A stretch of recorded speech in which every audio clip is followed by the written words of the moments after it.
Hello, and welcome to I'm That Witch. On the screen where we can see ourselves, there's just my dog and Bridgette. He's actually our podcast host today. He's gonna be chilling. Hopefully he's chilling.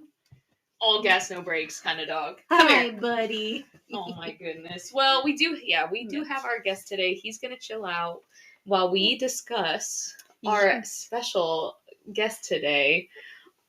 I'm going to let Bridgette introduce. Yes.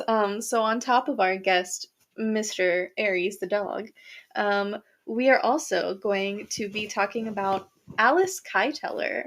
Ooh. So I have not heard this name before. It's an interesting story, and I hope that I do it justice. Okay.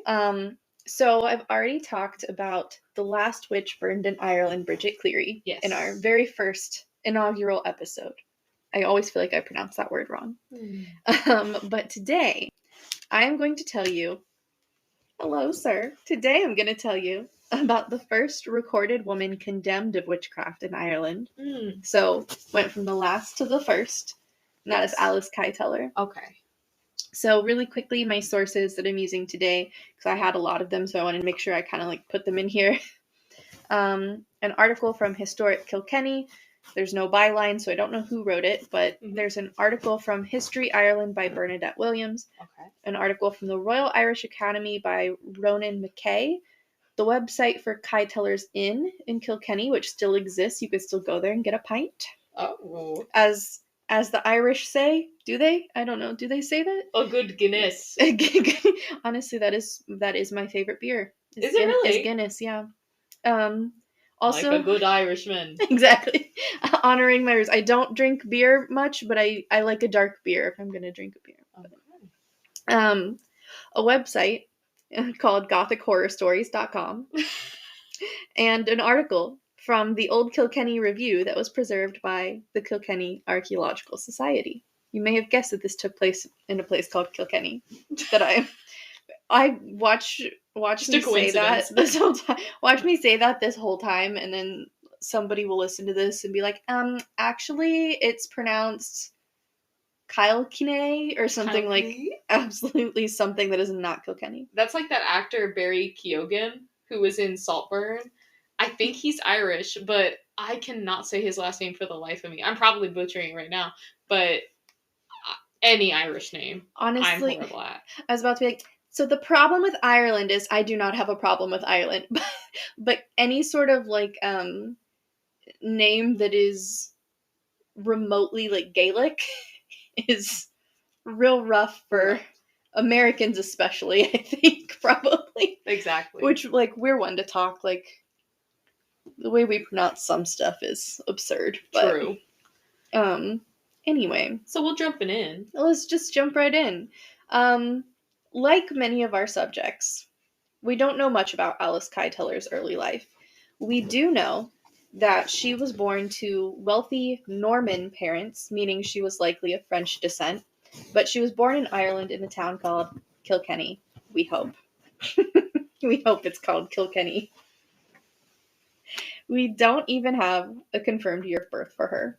Okay. Do we know around what time this is all taking place? Yes. So some sources say she was born in 1280, while others say she was born sometime in the 1260s and got married to her first husband in 1280. Okay, that's a big gap. Either way, our story starts somewhere around 1280. Because what we do know, I will say, is that Alice was a very successful businesswoman. And she turned her family home, the Kyteler house, into an inn called the Kyteler Inn, where she employed many of the locals in Kilkenny. And like I said, that is still a place where you can visit the Kilkenny Inn, and it's like a tavern or a pub now. Wow. You can get some food and something to drink. I don't know if you can say they're an actual inn. I did not look that far into it. Well, are pubs usually classified they still say the blank inn, and it's typically a pub? I don't know. I'm not sure. Irish people, please let us know. Chime in and let us know. Otherwise, I will be Googling it later. Yeah, honestly, I might too, because I'm curious. So she's running this inn. Yes, so she turned her family home, the Kyteler house, into an inn, and she employed a lot of the locals in Kilkenny. She married her first husband, a banker named William Outlaw. Oh, I know. That's a nice name. Aries is also impressed. He did turn his head. He said, "Outlaw. I like me a con man." But he, by all accounts, had an honest business. He was a banker, and he and Alice had a son together, who was also named William. And as best we can tell, this was Alice's only biological child. She did have some stepchildren later in life, but William Jr. was her only biological child. Okay. Alice was only married to William Sr. a few years before he got sick and died, leaving Alice with a pretty hefty sum of money that she was able to invest into her business. She worked smarter, not harder. She did. She's like, you look like you will catch typhoid. And I'm going to get that banking money. Well, he was the first, but he would not be the last. Oh, no. Because how many? It was very shortly after her first husband's death that Alice married her second husband, who was a money lender, named Adam LeBlund of Callan, or in some sources Cullen, in 1302. By 1307, Adam was deeply vested in Alice, not only emotionally but financially. They were very well off, and he even quit-claimed to Alice's son, William. So this essentially means that he bequeathed him all of his financial assets, cattle, property, and canceled any debts William would have accrued from Adam. Here's the thing, though. Adam had children of his own.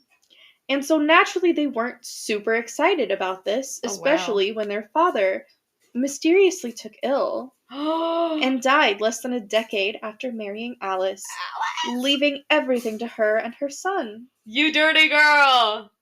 It's not confirmed exactly what year Adam died, but Alice is estimated to have married her third husband, Richard de Valais, sometime between 1309 and 1311. So, Richard was a wealthy landowner in County Tipperary, which I'm sure I'm saying wrong, in Ireland. He also had adult children. But much like his predecessor, Richard left all of his assets to Alice and her son William. She duped him again. Richard de Valais died around 1316. What the heck? And we know this because his biological son, also named Richard, tried to withhold the money from Alice that would have legally gone to her as a widow's dower. So Alice, despite being wealthy on her own, took Richard Jr. to court because witches get shit done. And got her money. My goodness. She got her money from her late husband's estate. That's crazy. She got got a day in court. Man, she was just like, it's like when those people like trade up from a penny to $100. You know, when like they'll like, I'll trade you for this to get like, and they move up and they make more and they make more. Yeah. She was just like hopping from husband to husband. But all this time, she is also running this extremely successful business, the inn. And employing like a bunch of people in the town. So by this time, Alice is already in a position of influence from her family name, her business dealings, and her string of 3 wealthy, dead husbands. She begins to partake in money lending herself, just like her second husband did. And this earns her some enemies. On top of this, by now it's 1324, and Alice has taken her 4th husband, Sir John Lepore. Despite his last name, he was not in fact poor. You might have guessed. He is very wealthy, and was also a knight, which made her Dame Alice Kyteler. Whoa. She really was exponentially improving as she got on with these husbands. She really was.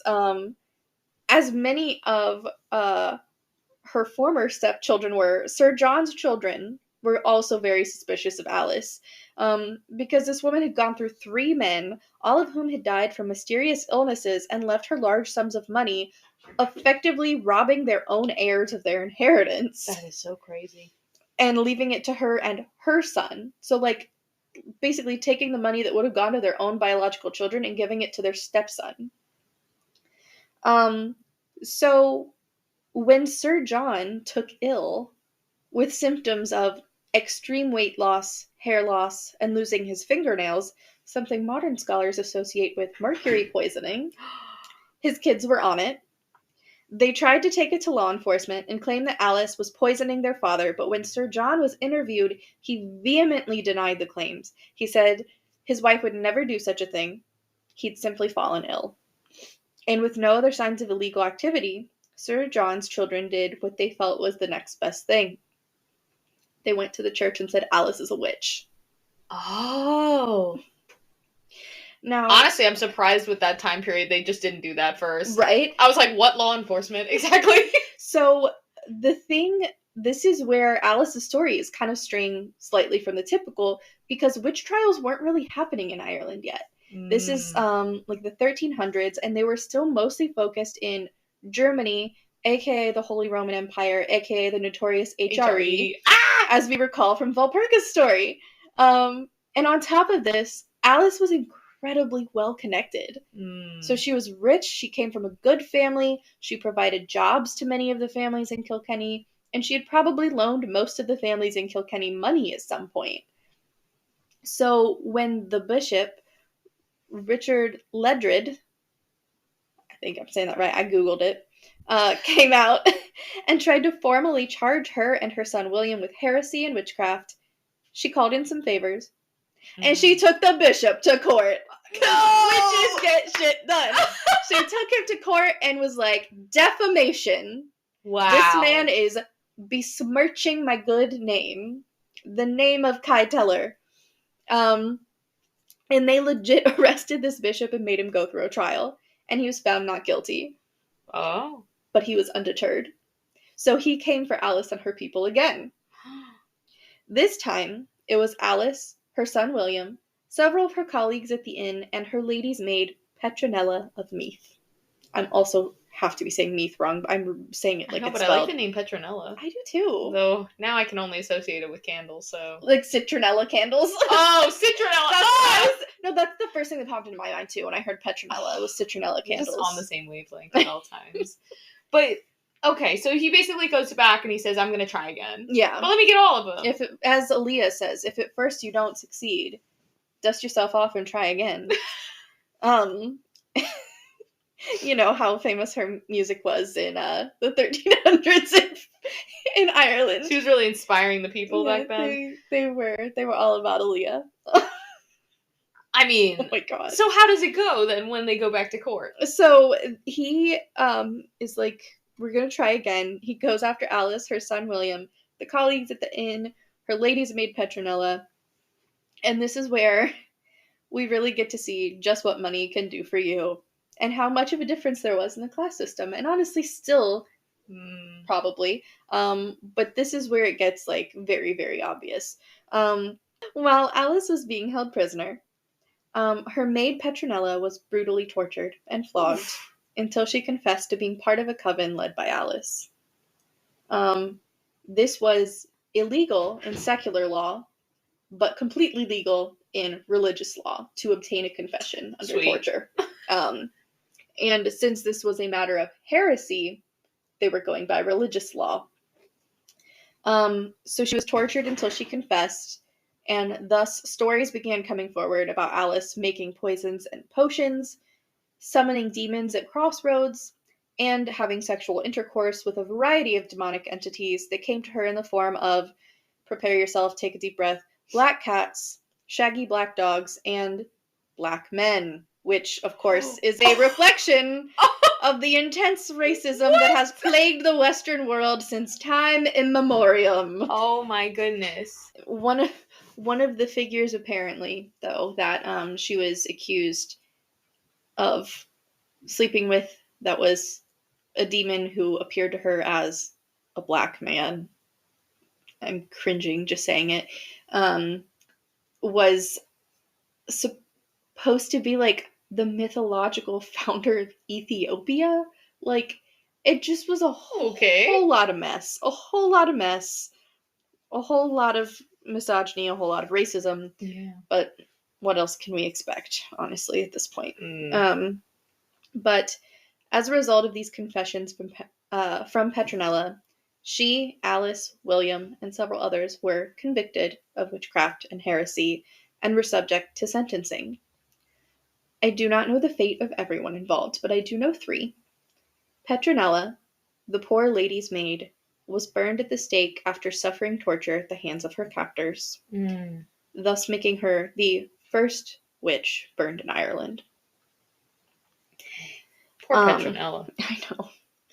William was sentenced to penance. He served no jail time. Instead, he had to attend Mass 3 times a day for a set amount of time, which is its own type of torture, in my personal opinion. As someone who grew up Catholic. I mean, you could not do anything then. Also, like, I'm just imagining how bad his knees had to hurt, because there's so much, like, stand, kneel happening in the Catholic Church that I'm just like, and you know they didn't have, like modern Catholic churches, like, underneath the pews, like, you fold out a little thing, like a cushioned thing that you kneel on. You know they didn't have that. He was just kneeling on the stone. Oh, that can't be good for your knees. I know. I really shouldn't probably joke too much about that, because Petronella was literally burned alive, which is in fact worse than having to go to Mass 3 times a day. But William had to go to Mass 3 times a day for a set amount of time, volunteer to help the poor, and donate a significant amount of money to give the cathedral in Kilkenny a new roof made from lead. Ironically, the weight of this roof eventually caused a massive collapse, and the roof of the church caved in. Yo. Which, as for Alice, she too was sentenced to death. But when it came time to fetch her for the punishment, they found her cell empty and the guards around it incapacitated. Alice's former brother-in-law, Roger Outlaw, brother of her first husband, uncle of her only biological son, was the Chancellor of Ireland, which is probably why William got off so easy. With his help, she was able to facilitate an escape. She gathered up her dear friend and servant Petronella's daughter, Basilia, who some sources say was also accused in all of this. So basically saved her life, was like, I won't let what happened to your mother happen to you. She gathered her up and took her with her to England, where she presumably lived out the rest of her days. Wow. Alice Kyteler was never documented anywhere ever again, to my knowledge. She likely used all that money to erase herself from the narrative and lived a quiet life with Petronella's daughter. Whoa. So let's unpack this a little bit, because I have a couple things I would like to say. Yeah. Obviously, the likelihood that Alice Kyteler was consorting with the devil at Crossroads and having intercourse with demons, probably pretty slim. But the question does remain, was she a poisoner? I don't know the fate of her 4th husband, Sir John Lepore. He was still alive at the time of her escape, but he was still very sick. So the fact that she had 4 husbands who got sick, 3 of whom confirmed died from the illness, and they were all wealthy and left her money, is admittedly very suspicious. However, I would like to make a few key points here. 1, Alice was already rich. Like, she was born into a wealthy family. She inherited their home and money. She turned it into a successful business, and it wasn't even a business that would have been that uncommon for a woman to be running at that time. It was an inn, and often those were run by women. What made her circumstance perhaps a bit unusual is that she held a lot of power within that business. As mentioned before, she employed a lot of people from the town and later dabbled in money lending. So a lot of families in Kilkenny probably owed her for their livelihood, and I imagine that probably made some people uncomfortable. And then the second point I would like to raise has to do with the field of medicine in the 1300s. You may recall me mentioning the symptoms of Sir John, and that they were linked possibly with mercury poisoning by modern scholars. We don't know what the symptoms of the other 3 husbands were, but at that point in time, mercury was being used as medicine. People literally made mercury into pills and took mercury pills to cure a variety of ailments. So Alice could have been poisoning her husbands, and she would probably have motive to, because more money. Or they could have been receiving medical treatment for any other number of things and be taking, like, actual poison, mercury pills. And it very well could have just been like a really terrible coincidence. I hate to say, not to play devil's advocate, but like That's interesting though. Yeah, I hadn't even thought of that. I immediately went to, she's poisoning them all. Well, the fact that like she was financially benefiting from all of their deaths is very suspicious. Especially her having them basically write off all their money away from their original biological children. Yeah. Being like, no, just let it all come to me. Yeah. It'll be fine. I'll take care of them. And my son. Yeah. Yes, that's sus. That's exactly. Sus. Yeah. And either way, Alice Kyteler's story paints a very interesting and serious picture for us. And she's very fun to speculate about. And I really wish I knew what her life looked like after she had fled to England with Basilia. How old do we think she was then when she fled all this? I believe most sources say she would have been in her like mid-40s. Okay. So she had plenty of life to live left. Mm-hmm. Yeah, I know. I wonder too.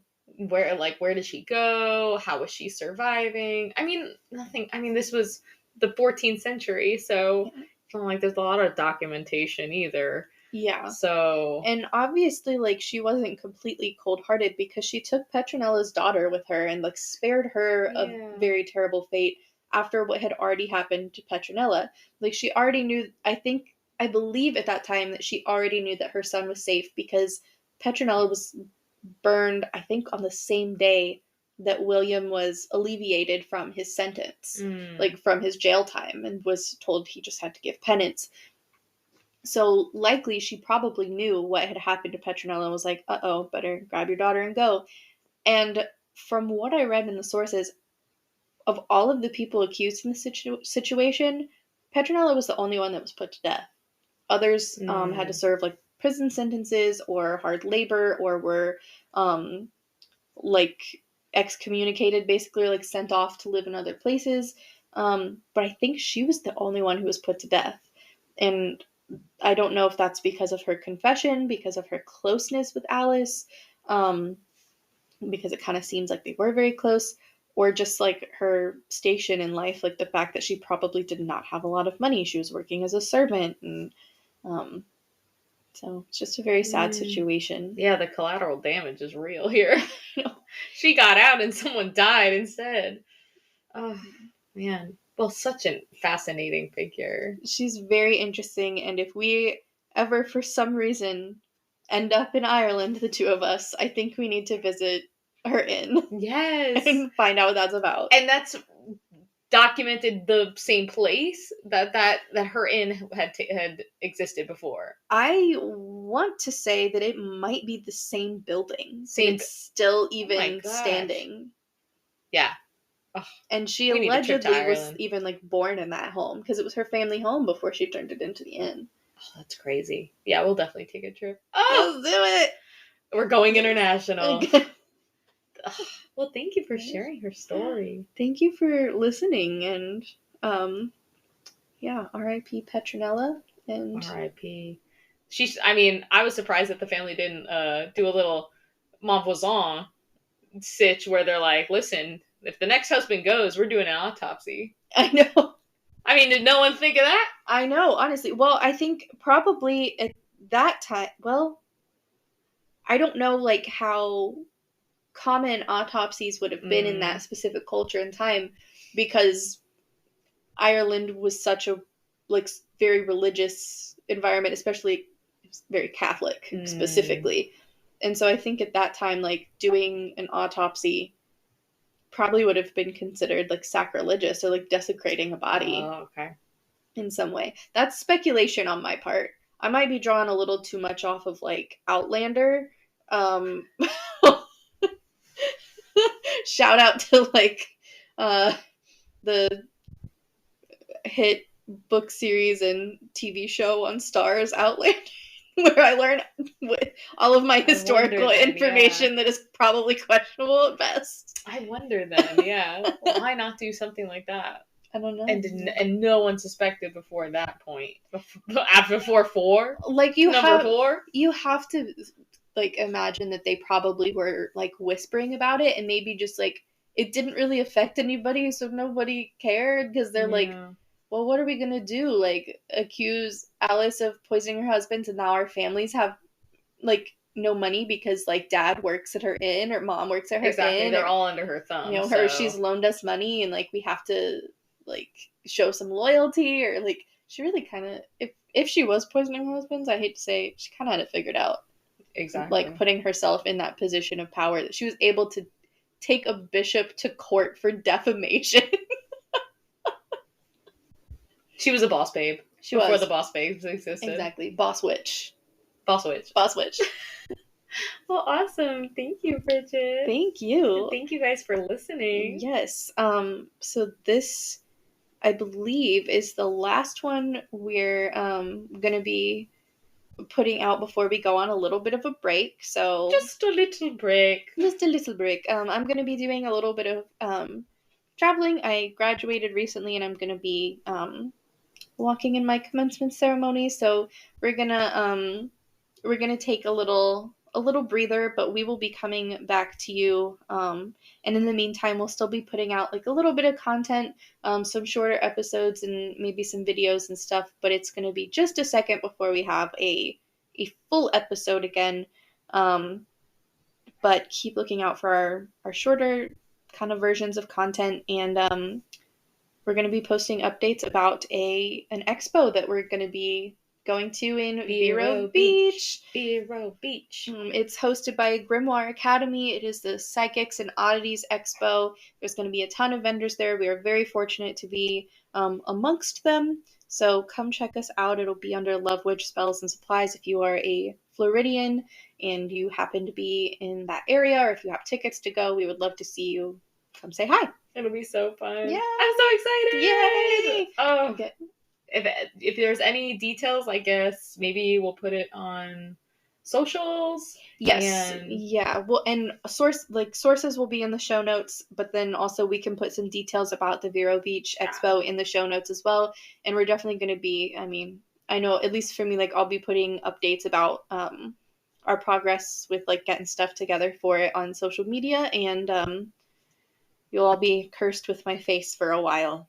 We're coming with mad products. Oh my gosh. We're going to be very busy in the next month and a half. So that's also part of the going into the break is getting prepared. Yes. Because we're two hardworking girlies with full-time jobs. So full-time jobs and 5 billion side hustles. Exactly. So it'll be a little bit of a break, but it will all be for our wonderful meeting in Vero Beach, and we hope to see you all there. Yes. Oh my gosh. But in the meantime, everybody stay spooky, stay magical, and we love you.